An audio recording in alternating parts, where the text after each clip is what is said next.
Halifax, the bank that went woke. Halifax is currently facing an exodus of their customers as one by one people are closing their bank accounts, and we're going to explain why.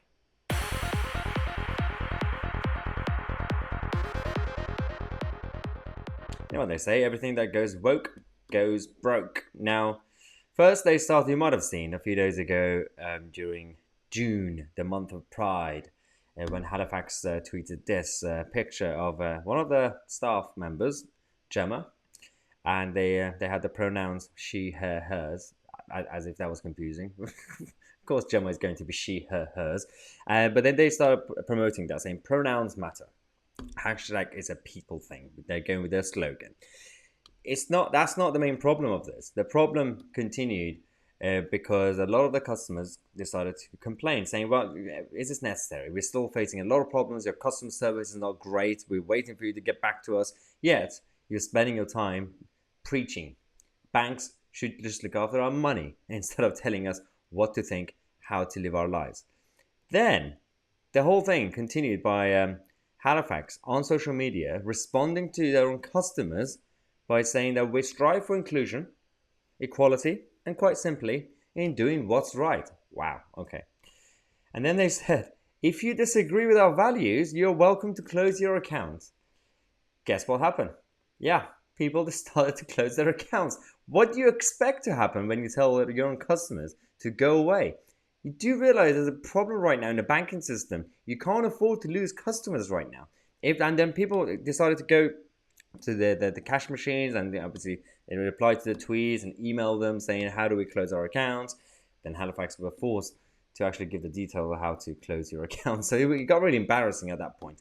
And the issue is that we've talked about this a lot. Since the 60s and 70s, there has been this wave inside the Western system.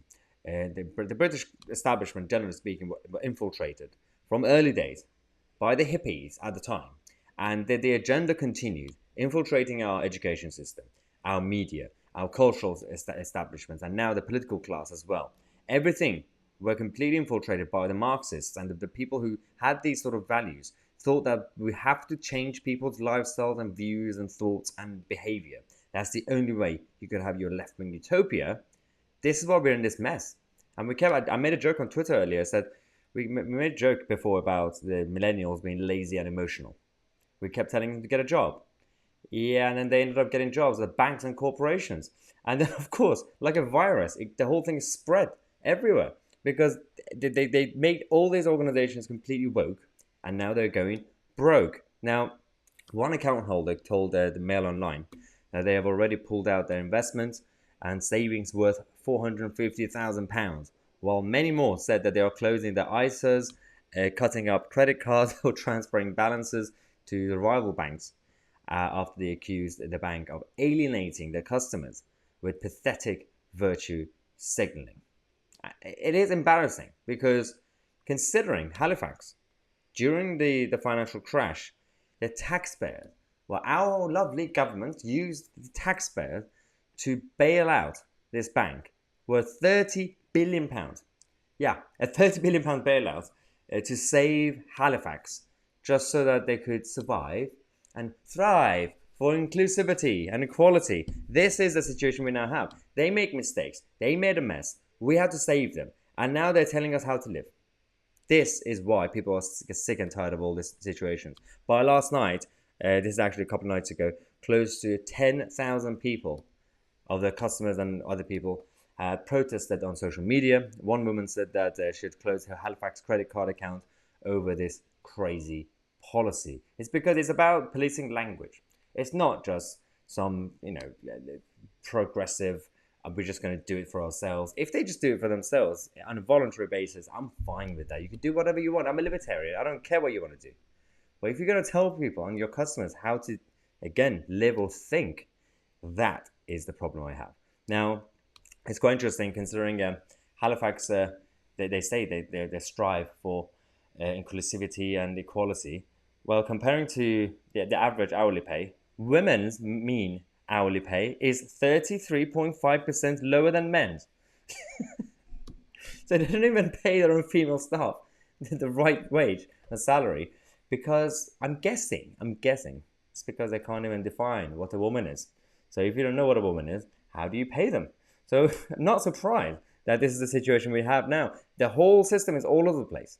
No one really knows who's in charge, who runs the agenda, because we don't really have a strong leadership at the top of the British government. We don't really have a strong prime minister to tell us that this is outrageous. And everybody just goes with the wave. They're all sheep. Everybody's sheep at the top of the establishment. Now, it's quite funny. This is the response to the graph that was tweeted by someone. Sheena says, they said pronouns matter. They never said women mattered. Good point. To be fair, they never actually said women matter. They always said pronouns matter. Their obsession is pronouns. It's not about equality. It's not about people living their own lives the way they want to. No. I don't care what you're going to do in your personal life. Considering that even in Canada, the police in Toronto, this is the thing. I don't know if you saw this. They released this picture of someone who's 27 is missing. Do you see that picture? The guy with the beard. The Toronto police said, missing woman, 27. You're just going to confuse people if they're going to help you. How are we going to look for a missing woman if that's the image? So, yeah, this is Toronto police. That's Halifax Bank. This is Britain, Canada, and America that we're dealing with. The system is completely failing ordinary people up and down this nation. Well, I don't know. Let me know your thoughts in the comment section anyway. If you agree with me or disagree with me, I'm going to check out the comment section in case we're going to have some wokists up there watching our content. Subscribe to the channel. I'm Tousi, and we are the media.